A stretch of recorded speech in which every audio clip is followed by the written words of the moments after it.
She had nothing, no roof over her head, no family to call her own, and no hope left in her heart. Day after day, she sat outside cafes watching people walk past, holding out her hand, praying for a coin or two just to silence the hunger clawing at her stomach. But one winter morning, when the world seemed colder than ever, a stranger placed not coins, but a steaming cup of coffee in her trembling hands. That single gesture, simple, human, and unexpected, would light a spark inside her. From that moment, her story changed. She would rise from the sidewalks where she once begged to the shining glass towers of the corporate world. And it all began with a cup of coffee. The city was always alive with noise, horns honking, footsteps rushing, laughter spilling out of restaurants, but to her, it was just a blur. She sat hunched outside a cafe, knees pulled to her chest, her thin jacket no match for the biting December air. Every morning was the same. People in warm coats and polished shoes hurried past, sometimes glancing at her with pity, more often ignoring her as though she were invisible. Her name was Emily, though no one asked anymore. She had once been someone's daughter, a little girl who loved bedtime stories and warm milk. But that life had slipped away when tragedy struck. Her parents died in a car accident when she was 15, leaving her in the care of relatives who saw her as nothing but a burden. The shouting, the slaps, the neglect, it all grew unbearable. One day, she ran. And running meant the streets became her home. For years, she survived on scraps, shelters, and the occasional kindness of strangers, though most days kindness was scarce. On this particular morning, Emily sat on the cold pavement, her hands trembling not just from the weather but from exhaustion. She hadn't eaten in 2 days, and her stomach twisted painfully. She whispered softly, almost to herself, "Please, just enough for bread." A few people tossed coins without stopping, but most looked away. Then, as she lowered her head in defeat, she saw a pair of shoes stop in front of her. She looked up. A man stood there, holding a paper cup from the cafe. He wasn't dressed like the others who hurried by, his coat was modest, his shoes scuffed, and his eyes, kind. Without a word, he knelt down and handed her the cup. The warmth seeped into her frozen fingers, and the smell, rich, sweet coffee, wrapped around her like a blanket. "Drink," he said gently. She hesitated, then lifted it to her lips. The heat burned, but it was the most beautiful taste she had ever known. Tears filled her eyes, not because of the drink, but because for the first time in a long time, someone had looked at her, really looked. "What's your name?" the man asked. Emily," she stammered. He nodded. "I'm Daniel. You shouldn't be out here like this. Do you want something to eat?" She swallowed hard, torn between shame and hunger. Finally, she nodded. Daniel went inside, returned with a sandwich, and handed it to her. As she devoured it, he sat beside her on the curb, ignoring the stares of passers-by. For 30 minutes, they talked. Emily told him bits of her story, pieces she rarely shared, while Daniel listened without interruption. When he stood to leave, he handed her a small card. "Come here tomorrow. Same time. I want to see you again." On the card was the name of his small local coffee shop, not far from where she sat. Emily clutched it like treasure.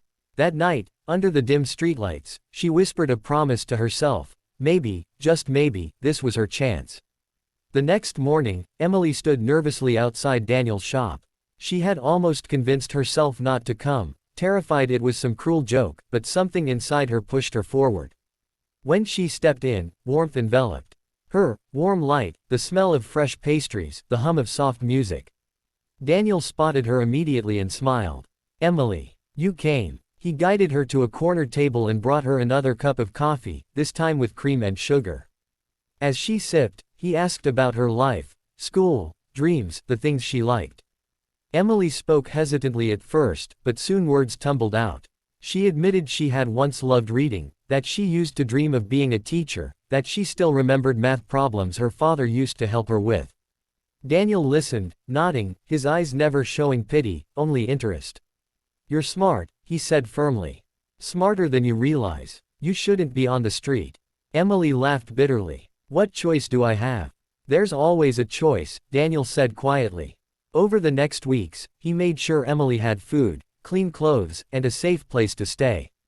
He introduced her to the small staff at his cafe, letting her wash dishes and sweep floors in exchange for a few dollars.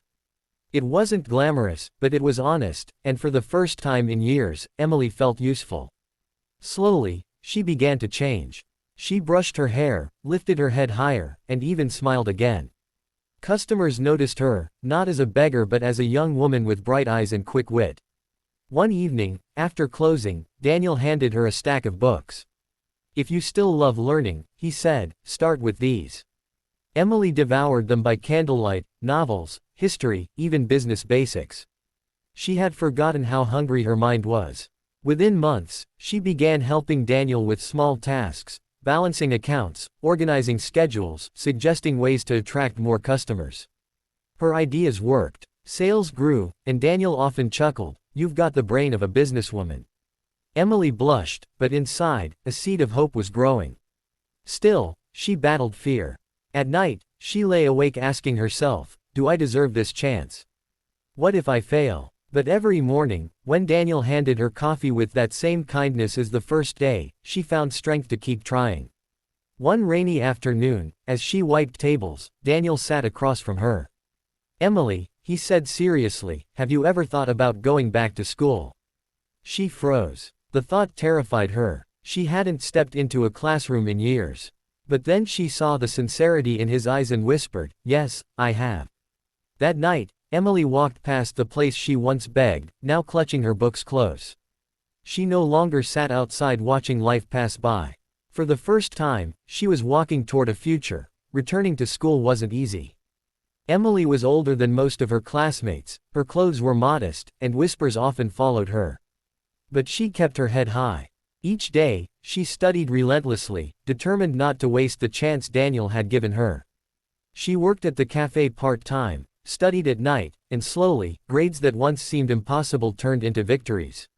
She excelled in business and management courses, fascinated by how numbers, people, and strategy built companies. Professors noticed her sharp mind and relentless drive. "You think differently," one told her. "You see opportunities where others see problems." That praise fueled her. Years passed, and Emily not only completed her high school equivalency but earned a scholarship for college. Daniel was there every step of the way, cheering her on. On graduation day, as she stood in her cap and gown, she searched the crowd until she found him, clapping with tears in his eyes. She walked across the stage, diploma in hand, feeling the weight of every cold night she had survived, every coin tossed at her feet, every sip of coffee that once felt like salvation. Now, she wasn't just surviving. She was rising. After college, Emily dove into the corporate world. It was intimidating: towering offices, sharp suits, endless competition, but she refused to be intimidated. She started at the bottom, as an assistant, learning everything she could, watching how leaders made decisions. Her background made her sharper, hungrier, more resilient than anyone else. She knew struggle, and that made her fearless. Slowly, she climbed. Her ideas impressed managers, her discipline set her apart, and soon promotions followed. Within a decade, Emily transformed from the girl begging outside a cafe to a respected executive with influence and power. But she never forgot where it all began. She often visited Daniel's cafe, now thriving with multiple branches thanks to her strategic advice. Whenever she sat there, she held her coffee cup with reverence, not as a drink, but as a symbol of second chances. Emily's journey reached its peak when she was offered the position of CEO at a rising tech company. Standing in the boardroom on her first day, she gazed at the long table, the city skyline behind her, and felt a wave of emotion. Just years ago, she had sat outside in the cold, unseen, unwanted. Now, she stood at the head of a company, responsible for hundreds of employees, her voice carrying weight and respect.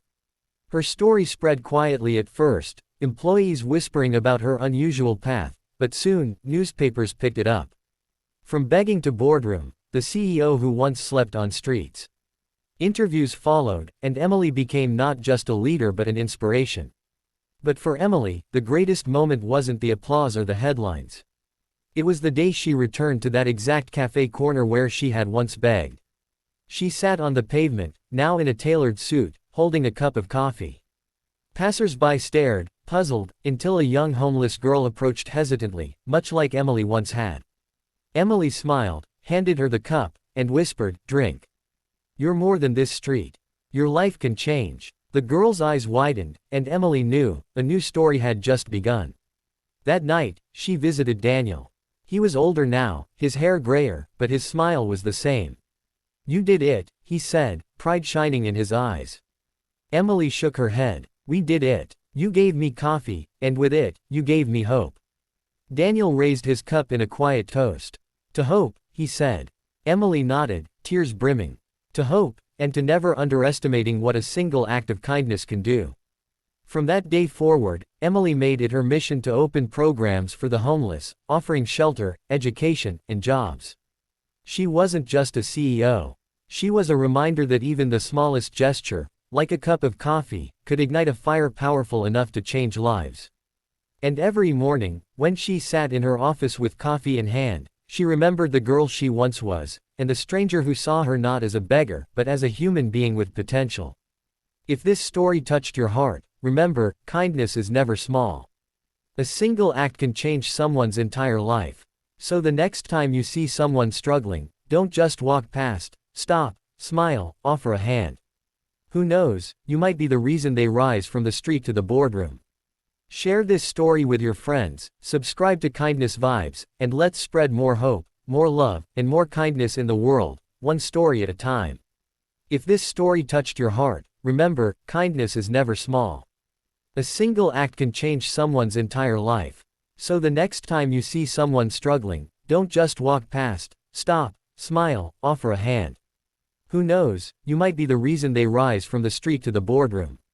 Share this story with your friends, subscribe to Kindness Vibes, and let's spread more hope, more love, and more kindness in the world, one story at a time.